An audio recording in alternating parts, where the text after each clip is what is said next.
16장 23절과 30절에 있는 말씀을 통해서 하나님께서 일주일 중에 6일 동안은 매일매일 나가서 만나를 거두라고 하셨고, 안식일 전날은 이틀분을 거두어서 안식일 날은 만나를 거두러 가지 말고 그 전날 거둔 만나를 가지고 안식일에 하나님 앞에 거룩하게 예배로 지켜라라고 이렇게 말씀하신 것에서 우리는 뭘 생각해 볼 수 있냐면, 이 만나를 먹는 사건과 안식일과의 어떤 연관성이 있다는 것을 이해할 수가 있습니다. 사실은 이 안식일은 연구를 해보면 놀라운 은혜가 담겨 있는데요. 이 안식일은 결국에는 쭉 이야기가 어디로 가느냐면 요한계시록에 천국에 들어가서 안식하는 날과 연관이 있습니다. 우리가 일주일이라는 한 7일이라는 시간을 살아가고 있고 6일 동안 세상에 살아가죠. 그리고 주일날은 하나님 앞에 나와서 예배를 함으로써 우리는 이 예배를 통해서 많은 것을 얻게 됩니다. 뭘 얻게 되냐면 하나님께서 나의 구원자이심을 이해하게 되고, 또 한 주간 우리가 하나님의 말씀을 얻고 살아갈 수 있는 하나님의 말씀을 얻기도 하고, 또 하나 굉장히 중요한 것이 있는데, 이 안식일은 결국은 마지막 천국에 가서 영원히 지금은 7일 중에 하루를 안식하지만 천국에서는 영원한 안식을 얻게 되죠. 그래서 이 주일날은 바로 그날을 그리워하고 그날을 우리가 생각하면서 하나님 앞에 예배를 드리는데, 그래서 이 날을 기쁘게 드리라 우리에게 그렇게 말씀하고 있죠. 왜냐하면 우리가 최종 목적지를 생각할 수 있는 날이기 때문에 그렇습니다. 그래서 오늘은 이 안식일이라는 말씀, 이 내용을 통해서 여러분들과 함께 은혜를 나누어 보도록 하겠습니다. 자, 만나를 하나님께서 주신 사건을 통해서 말씀을 안식일에는 어떻게 해야 할 것인지를 오늘 지침을 우리에게 말씀하고 있죠. 매일 나와서 거두던 만나는 안식일 전날은 안식일 날에 먹을 양식까지 거두라고 하셔서, 이 말씀은 계명 안에 안식일이 어떤 특별한 의미가 있는지 생각해 보라는 말이죠. 사실은 이런 것과 같습니다. 우리가 광야에서 배우는 일은 뭐냐면, 만나는 내가 마음껏 거둘 수 있을 정도로 많아요. 예를 들어서 3일치, 4일치, 5일치도 거둘 수 있어요. 그러나 거둬와봐야 다음 날이면 썩어서 먹지를 못해요. 그런데 놀랍게도 안식일 전날 거둔 이틀분의 만나는 다음 날이 돼도 썩지를 않아요. 그러나 다른 날은 거둬와봐야 썩어버리고 버려야 되는 거거든요. 그럼 하나님 뭘 이야기하려고 하는 거냐면, 우리가 욕심을 내어서 비축하고 저축을 해서 살아도 하나님께서 썩게 만들면 소용이 없다는 거죠. 주기도문 속에 우리는 이런 주기도문을 이해할 수가 있는데, 주기도문 속에 보면 일용할 양식을 주옵시고 라고 이렇게 말씀하고 있습니다. 사실 우리는 미래가 불안하니까 많이 비축해두고 싶어 하죠. 그러나 성경에 보면 이런 한 인물이 등장을 하는데, 어떤 부자 이야기예요. 부자가 정말 많은 추수를 하고 곡간이 부족하니까 곡간을 크게 지었어요. 그러면서 자기가 자기에게 이렇게 이야기를 하는 거예요. 내 영혼아 평안할지어다. 내가 이렇게 많이 비축을 해뒀으니까 나는 죽을 때까지 내가 먹을 게 준비가 되어 있고 양식이 준비가 되어 있어서 나는 걱정이 없어 라고 하는데, 하나님이 한 가지 질문을 하시오. 뭐라고 질문하지요? 오늘 저녁에 내가 네 생명을 걷어간다면 네가 비축한 것이 누구 것이 되겠느냐? 무슨 말입니까? 우리가 아무리 모아두어도 생명이 하나님 앞에 있어요. 하나님이 걷어가면 사실은 우리는 아무것도 없는데, 우리는 마치 내가 100년 정도 살 것 같이 준비를 하지만 우리는 우리의 생명을 아무도 알 수가 없어요. 저는 이번 주에 사실 무슨 대장 내시경 처음 받아봤어요. 받아봤는데 여기는 무슨 대장 내시경을 보는데 수술실에 들어가서 합니까? 근데 사실 침대에서 누워서 천장을 보면서 쭉 지나가는데 별 생각이 다 들더라고요. 야, 내가 어떤 노인이 정말 중병에 들어서 수술실에 들어가면서 내가 과연 이 수술을 끝나고 깨어날 수 있을까라고 생각을 하면서 그 천장을 쳐다보면서 수술실에 들어갔을 때 기분이 어땠을까? 이런 생각도 해봤고, 바울이 순교했던 순간도 생각해 봤습니다. 그래서 우리의 생명이 이렇게 수술실에 들어가지만 깨어날지 안 깨어날지는 아무도 장담할 수가 없어요. 그것뿐만이겠습니까? 우리가 살아가면서 하루 일과 속에 어떤 일이 우리에게 닥칠지 아무도 알 수가 없습니다.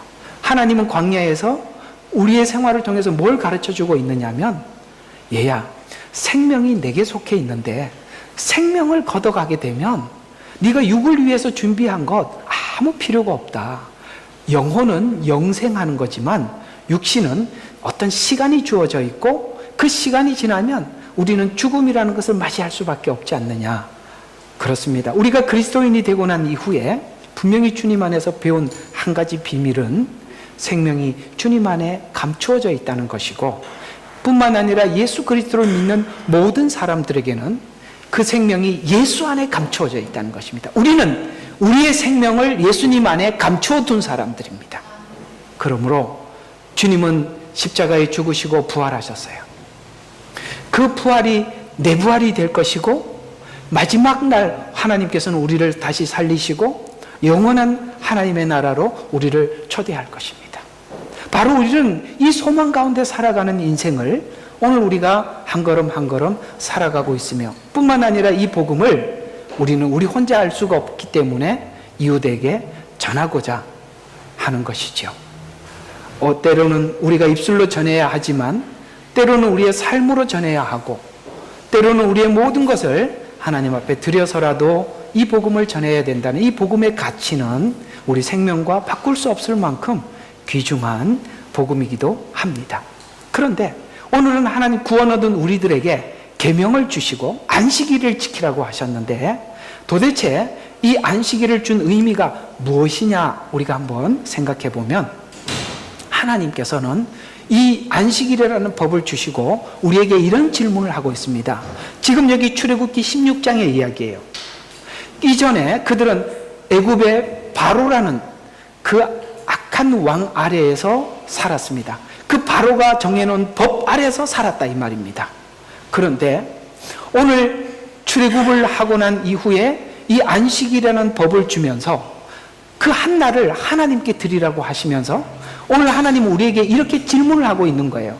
네가 세상 가운데 살았을 때 그 법과 하나님 안에 들어와서 하나님이 주신 법을 지킬 때 기분이 어떠냐? 마음이 어떠냐? 라고 질문을 하는 것입니다. 여러분, 주일날 예수님을 모를 때 야외로 밖으로 놀러 다닙니다. 그러나 우리가 예수님을 알고 생명을 얻고 난 이후에 교회 나올 때 여러분들의 발걸음과 기분이 어떠했습니까? 기쁘지 않았나요? 행복하지 않았습니까? 성경책을 끼고 교회 가서 하나님 말씀을 듣고 교우들을 만나고 교제하고 이걸 생각하면 가슴이 뛰지요.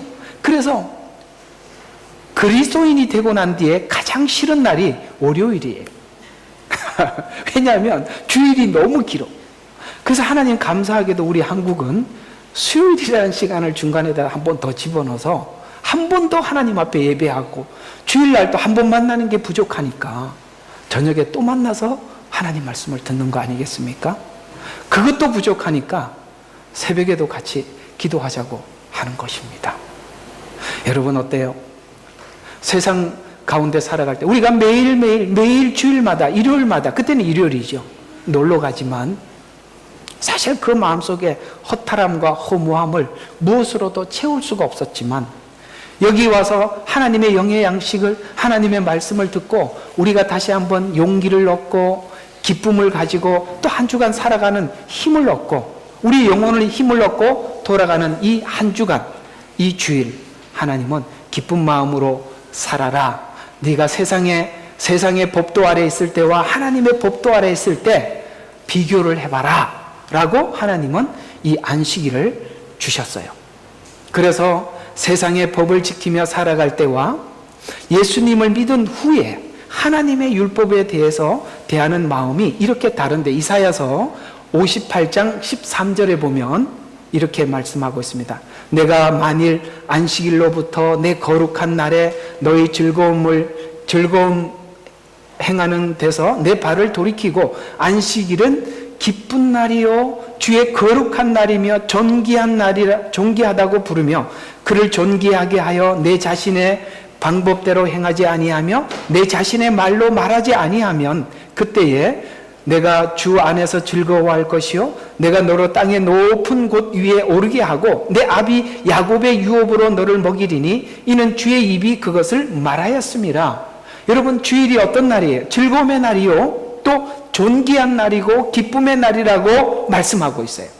그러면서 이 존귀한 율법을 즐거이 지키라라고 말씀하고 있습니다. 지금 저번 주에 여러분들에게 말씀드린 것처럼 이스라엘 백성들은 애굽에서 나와서 가나안 땅을 약속받고 지금 광야를 걸어가고 있죠.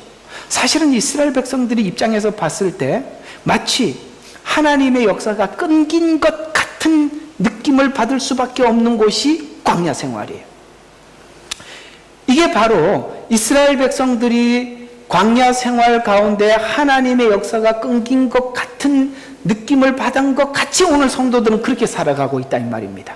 우리가 구원을 받고 하나님 앞에 하나님이 우리를 콜링할 때, 부르실 때 느낌은 마치 하나님께서는 모든 걸 우리를 위해서 다 쏟으시고 우리를 부르신 것 같았지만, 그러나 지금 우리가 주를 위해서 발부둥치면서 살아가고 있지만 하나님께서는 마치 우리를 내팽개친 것 같이 내버려 둔 것 같은 외로움, 그런 외로움을 느끼지만 사실은 하나님은 우리에게 내가 너를 계속 간섭하고 있고 내가 너와 함께하고 있다는 증거를 주일의 말씀을 우리에게 전해주면서 그 말씀과 교감하면서 오늘 하나님께서는 우리와 함께하고 있다는 것을 계속 표현해주고 있다는 것입니다. 그래서 우리가 주일날 와서 하나님 말씀을 들을 때 이런 느낌이 들 수밖에 없는 것은 내가 일주일 동안 궁금했던 것, 하나님 앞에 답을 구했던 것, 그리고 내가 앞으로 닥쳐올 문제에 대해서 준비해야 되는 것, 이런 것들을 하나님께서 주일날 말씀을 통해서 계속 우리에게 공급하고 있음을 느끼면서 하나님이 나와 교감하는 것을 우리가 공감하게 된다 이 말입니다. 바로 이것이 하나님께서 여러분과 함께 하고 있다는 산 증거로 우리에게 보여주시는 말씀이시기도 하십니다. 어떻습니까? 주일날 교회에 오셔서 하나님 말씀을 들을 때마다 여러분에게 필요한 답을 하나님 제공해 주고 계시죠? 그리고 여러분들이 앞으로 어떻게 살아야 할지 하나님 말씀해 주고 계시죠? 이것은 바로 안식일을 통해서 우리에게 영적인 말씀을 공급하고 있다는 것은 하나님이 계속 우리의 삶에 간섭하고 있다는 가장 뚜렷한 증거라 이 말씀입니다. 그래서 이 날은 어떻게 지키라고요? 존귀하게 생각해라. 그리고 즐겁게 나와라 라고 말씀하고 있는 것입니다. 존귀하게 여기기를 주의 이름으로 축원합니다. 이 주일은 다른 것과 바꿀 수가 없기에 여러분들은 주님 앞에 나와서 예배하는 것입니다. 안식일을 억지로 지키는 것이 율법적이 아니냐, 그렇게 생각하지 마십시오. 그게 왜 그런지 오늘 또 설명을 한번 해드리겠습니다. 자, 이렇게 안식일을 지키면서 하나님 계속 우리에게 이걸 다시 리바이벌 시키는 거예요. 뭐냐면 나는 너를 창조한 자이다. 나는 너를 구원한 자이다. 나는 너를 통치하는 주권자이다. 이걸 계속 하나님은 말씀을 통해서 확인해 주고 있죠. 그 증거가 오늘 여기에 본문에 이렇게 설명을 하고 있는 내용입니다. 내 아비 야곱의 유업으로 먹이리니, 이 말씀입니다. 뭐라고요? 내 아비 야곱의 유업으로 먹이신다라는 거죠. 이 약속처럼 아브라함에게 했던 약속을 지금도 하나님이 이루고 계시며 지금 나에게 이루어지고 있음을 기억할 때 나는 하나님 앞에 감사하고 감격하고 즐거워할 수밖에 없어요. 하나님께서 나에게 약속했던 구원을 지금 이루어가고 계시는구나. 약속을 지키고 계시는구나. 그건 하나님이 나와 함께하고 있다는 뚜렷한 증거를 매주 주일을 통해서 하나님은 확인해 주시기를 원하신다 이 말입니다. 그래서 하나님은 예배를 통해서 인도하고 계시는데 예배 안에는 여러 가지가 있어요. 순서에 보면 말씀이 있고 찬양이 있고 기도가 있습니다. 그래서 이 모든 메시지 속에, 기도 속에 메시지를 주고 계시고, 그 다음에 찬양 가사 속에 하나님 우리에게 은혜를 주시며, 말씀을 증거하는 속에 하나님 계속 우리에게 말씀을 증거하고 있다는 것이죠. 그러나 이스라엘 백성들은 이 안식일이 믿음이 떨어졌을 때는, 은혜가 잊어버렸을 때는 안식일이 즐거움이 아니라 짐이 되어버렸어요. 그래서 우리 신앙이 점점 나락으로 떨어지게 되면 이 안식일이 이렇게 된다고 성경은 말씀하고 있어요. 이것을 이렇게 우리가 주의를 지키는 마음과 즐거움을 대조해 보면서 내 마음에 신앙이 지금 상향 곡선을 그리고 있는지 아니면 하향 곡선을 그리고 있는지를 생각해 볼 수가 있는데요. 이사야서 1장 3절에 보면 소도 자기 주인을 알고 나귀도 자기 주인의 구유를 알건만 이스라엘은 알지 못하고 나의 백성은 깨닫지 못하는 도다. 이것은 무슨 말이냐면 창조주이신 것, 그 다음에 구원의 주를 잊어서 의무적인 예배만 남아서 의무적인 이 예배가 주일이 의무사항이 되고 즐거움이 사라지면 이렇게 된대요. 13절에 보면 헛된 재물을 더 이상 가져오지 말라. 분향은 내게 가증하며 세 달과 안식일들과 집회들을 모으는 것도 내가 견딜 수 없으니 심지어 엄숙한 모임까지도 악한 것이니라. 너희는 세 달들과 정한 명절들을 내 혼이 싫어하노라. 그것은 내게 짐이요 내가 지기에 피곤하노라. 이렇게 말씀하고 있습니다.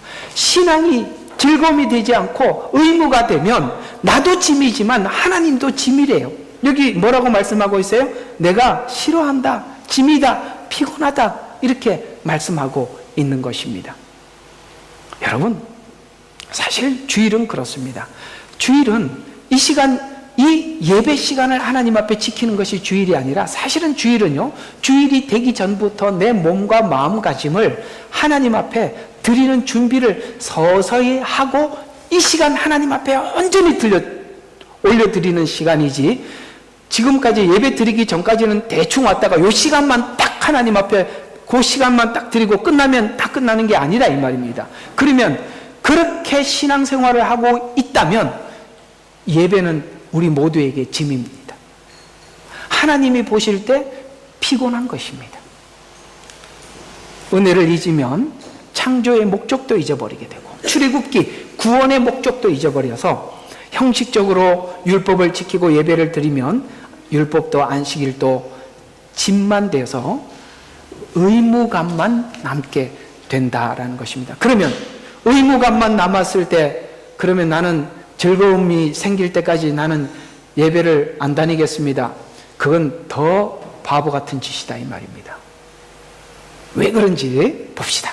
자, 여러분, 우리 신앙이 부족할 때 하나님 앞에 예배를 안식일을 꾸준히 지켜야 될 이유를 성경은 이렇게 이야기하고 있습니다. 마가복음 2장 23절과 28절에 보면 그 후 안식일에 주께서 곡식밭을 지나가시는데 제자들이 가면서 이삭을 따기 시작하더라. 그러자 바리새인들이 주께 말씀드리기를 보소서 어찌하여 저 사람들은 안식일에서 해서는 안 될 일을 하시나이까 라고 하니 주께서 그들에게 말씀하시기를 너희는 다윗과 그의 일행이 시장에서 하였던 일을 읽어보지 못하였느냐. 대제사장 아비아달 때에 그가 하나님의 집에 들어가서 제사장들 외에 먹어서는 아니 되는 차려놓은 빵을 먹고 그가 일행에게 주지 아니하였느냐. 또 그들에게 말씀하시기를 안식일이 사람을 위하여 만들어진 것이지 사람이 안식일을 위하여 만들어진 것이 아니니라. 그러므로 인자는 또한 안식일의 주라고 하시니라. 이 말의 주된 의미는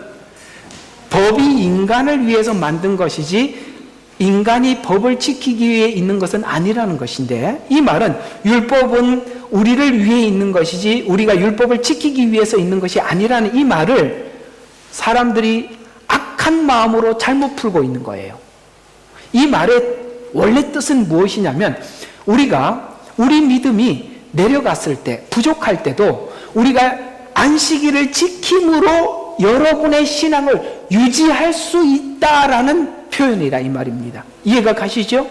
나는 즐거움이 생길 때까지 안 하겠습니다. 내가 기쁨이 생기면 다시 돌아와서 예배하겠습니다. 이렇게 하지 말라는 거예요.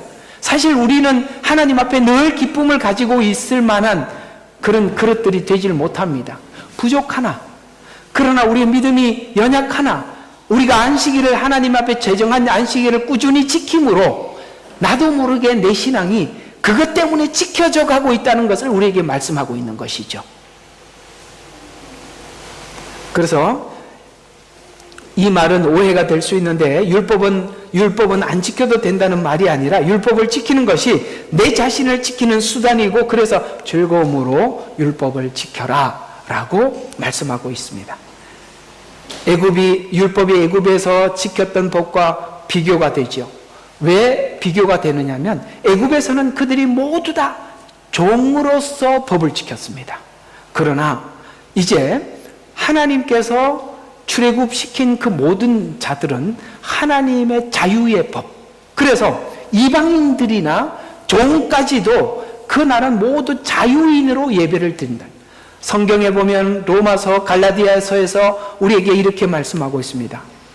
하나님께서 우리에게 주신 법은 자유의 법이라고 우리에게 말씀하고 있습니다. 우리는 자발적으로 하나님 앞에 예배하는 것이고, 기쁜 마음으로 우리 마음을 하나님 앞에 드리는 예배가 아니겠습니까? 애굽에서는 억지로 법을 지킬 수밖에 없었지만 우리는 그리스도의 은혜 가운데 이제는 기쁜 마음으로 하나님의 법을 지키게 되는 것이죠. 그래서 안식일을 지키는 것 넘어서 우리의 최고의 율법인 금식을 하는 것. 그래서 성경 신약에 보면 금식에 대한 메시지를 하죠. 이 금식이란 하나님 앞에서 내 신앙을 표현하는 최상의 표현이거든요. 금식은. 근데 이 금식조차도 나를 위해서 하는 것 같지만 이 하나님이 주신 법을 우리가 지켜나갈 때 이 금식조차도 이웃에게 행복이 되게 만든단 말이에요. 그게 이렇게 이야기하고 있습니다. 이사야서 58장 1절에 보면 아끼지 말고 크게 외치며 나팔처럼 내 목소리를 높이라. 내 백성에게 그들의 허물을, 야곱의 집에 그들의 죄를 보이라. 그래도 그들이 날마다 나를 찾아 나의 길을 알기 기뻐하는도다. 마치 한 민족이 의를 행하여 그들의 하나님의 율법을 버리지 않는 것이냐. 그들이 내게 정의의 율례를 가지고 구하고 하나님께 가까이 하는 기쁨을 가지라. 어떤 기쁨을 누리는, 6절에 보면 내가 택한 금식은, 잘 들어봐요. 우리가 금식이라는 것이 정말 자기에게 고통스럽고 하나님께서 하라고 해서 내가 의무적으로 하는 것 같아 보이지만 하나님이 주신 어떤 말씀도 지키면 얼마나 많은 혜택이 되느냐면 이렇게 이야기합니다. 내가 택한 금식은 사악한 결박을 풀어주는 은혜가 있대요. 아멘. 그리고 우리가 금식이요, 이게 힘들지만은 내가 결박을 풀어주는, 무슨 말이냐면 금식을 통해서 해결되지 못한 죄에서 벗어나게 한다는 말이에요. 금식의 최고의 목적은 절제를 배우는 거거든요. 우리가 사실 문제를 많이 일으키는 가장 원인이 뭐라고 생각합니까? 절제하지 못해서 생기는 문제들 아니겠습니까? 그러나 이 금식을 통해서 절제를 배워서 절제를 했기 때문에 절제를 해서 얻어지는 많은 혜택들을 하나님이 그래서 금식하라고 하신다 이 말이에요. 그래서 이 금식이라는 것이 자기에게는 고통스러워 보이나 하나님이 하라고 하신 일들은 우리에게 너무나도 큰 은혜가 되고, 그래서 두 번째 이 금식을 하였더니 무거운 짐을 벗겨준대요. 그 무거운 짐은 무엇이냐면 자신의 죄와 이웃과의 관계의 짐이 벗어진대요. 그래서 억압받은 자들을 놓아주고, 여러분 너무 많은 혜택이 있죠. 억압받은 자들을, 무슨 말이에요? 주변 사람들과 관계가 정리가 된대요. 모든 멍에를 꺾는 것이 아니냐 라고 말씀하시면서 굶주린 자에게 내 양식을 나누어 주고 방랑하는 가난한 자를 내 집에 데려오는 것이 아니냐. 또한 벗은 자를 보면 입히고 내 골육으로부터 자신을 숨기지 아니한 가족 가운데 닥친 문제도 해결해 준다 이 말이에요. 그러니까 이 금식이라는 것이 사실 하나님이 주신 안식일과 같은 하나님의 법이지만, 그러나 이 법을 지켜나갈 때 내 안에 자유를 준다 이 말입니다. 아시겠습니까? 이걸 의무상으로 보면 안 되는 거예요. 하나님이 하라고 하는 어떤 일도 해서 우리에게 손해되는 게 하나도 없다 이 말입니다. 그래서 가족 간에 닥친 문제도 금식을 통해서 푸는 거예요. 놀랍죠? 답이 거기 있다는 게. 그러면서 기쁨으로 하나님께서 제정한 종교 행위를 감당했을 때 풀어지는 은혜와 주변 사람들과 관계가 개선되듯이 내가 너희에게 명한 일들을 의무적인 짐이 아니라 너희 자신이 자유롭게 되기 위해서 준 요구들이다. 금식도 안식일도 모두가 다 너를 위해서 준 것이다. 그러나 우리가 잘못 오해하면 이게 짐으로 여겨지지만 사실은 우리 모두에게는 상상할 수 없는 혜택이, 은혜가 주어지는 하나님의 통로라는 것 기억하셔서 어떻게 하시겠습니까? 잘 할 거지요? 여기 우리 주변에 있는 분들도 잘 할 거지요? 예, 하셔야 돼요. 하나님이 주신 계명과 율법이 너의 신앙의 올무가 되고 짐이 된다면, 이런 것들이 짐이 된다면 네 신앙을 돌아봐야 한다. 새벽기도, 금식, 전도, 철야기도 모두가 우리의 기쁨으로 이어지는 감격의 증언이 되어야 하고, 이것을 보는 자들이 유익으로 전해지는 것이 신앙 행위라. 여러분 지금 전도하면서 여러분에게 얻어진 게 뭐라고 생각하십니까? 그저 전도를 해서 어떤 사람이 주님 앞에 돌아왔다는 기쁨도 있지만 여러분 자신에게 주어지는 유익들은 사실 여러분들이 지금 다 깨닫지는 못해요. 그러나 엄청나게 많은 변화가 우리 속에 일어나고 있을 것입니다. 이렇습니다. 하나님의 일들은 하나님이 하라고 해서 할 때는 우리에게 부담스럽고 짐같이 느껴진다 할지라도 하면 우리에게 주어지신 하나님의 은혜가 많이 있다는 것. 그래서 이 일을 하나님께서 40년간 계속하라는 거예요. 이스라엘 백성들에게. 우리가 힘든 게 그건 왜 40년 동안 해야 되죠? 이 질문이죠. 왜 40년 동안 해야 됩니까? 이것은 후대에 계속 이 법을 이어가기 위한 훈련의 연단이고 이 법으로 사는 것인데, 40년간 긴 시간 훈련받고 연단받아야 하는 것은 더 짧게 훈련받으면 안 됐던 것인가 라는 생각을 우리 모두 다 하지만, 이렇게 되기까지 하나님 보시기에 그들에게는 40년이라는 시간이 필요했기 때문에 준 거예요.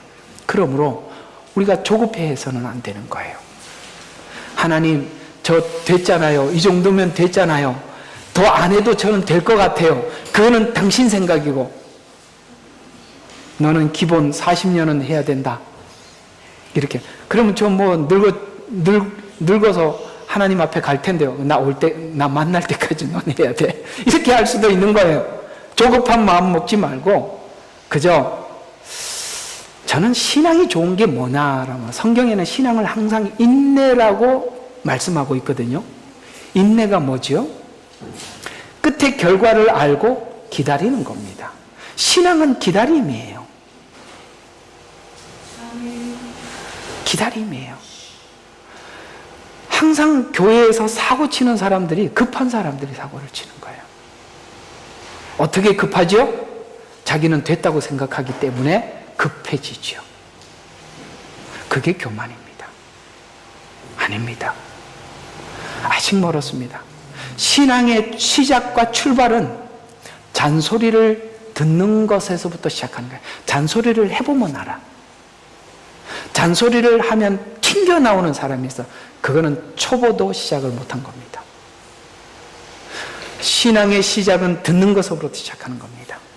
사무엘이 왜 위대한 선지자가 되었습니까? 듣는 겁니다. 아멘. 들어야 돼요. 무슨 말을 하더라도 듣고 자존심 상하지 않으면 여러분들은 발전할 가능성이 있는 겁니다. 그러나 무슨 말을 할 때마다 반박해 온다면 여러분은 아직 하나님 앞에 훈련이 시작도 안 된 겁니다. 따라해 보십시오. 잔소리를 잘 듣자. 진짜예요? 할까요?